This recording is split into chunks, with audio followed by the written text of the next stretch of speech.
বাংলাদেশ টি-20 বিশ্বকাপ না খেলা নিয়ে এখনো চলছে তর্ক বিতর্ক। এ ঘটনায় এবার সরাসরি অভিযোগ তুলেছেন বিসিবির সাবেক পরিচালক এম নাজমুল ইসলাম। তিনি দাবি করেছেন, বাংলাদেশের বিশ্বকাপে না যাওয়ার পেছনে বড় ভূমিকা ছিল তৎকালীন ক্রীড়া উপদেষ্টা আসিফ নজরুলের।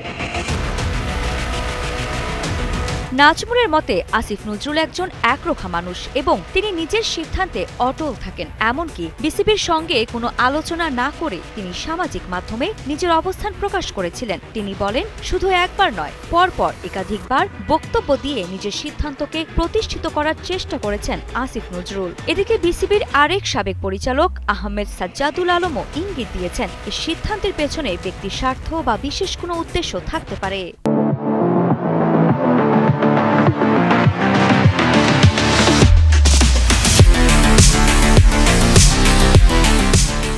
এখন সবার মনে একটাই প্রশ্ন, আসলে ভুলটা কোথায় ছিল? একটা সিদ্ধান্তের জন্যই কি বাংলাদেশ বিশ্বকাপ মিস করলো, নাকি এর পেছনে ছিল অন্য কোনো কারণ? যেখানে কোটি ভক্তের আশা জড়িয়ে, সেখানে এমন ঘটনা মেনে নেওয়া কঠিন। তবে একটা বিষয় পরিষ্কার, মাঠের বাইরের সিদ্ধান্ত কত বড় প্রভাব ফেলতে পারে সেটাই আবারও দেখা গেল। ফলে ইতিহাসে প্রথমবারের মতো কোনো বিশ্বকাপ না খেলেই বিদায় নিতে হয় বাংলাদেশকে। আরিফা জাহান, কালের কণ্ঠ স্পোর্টস।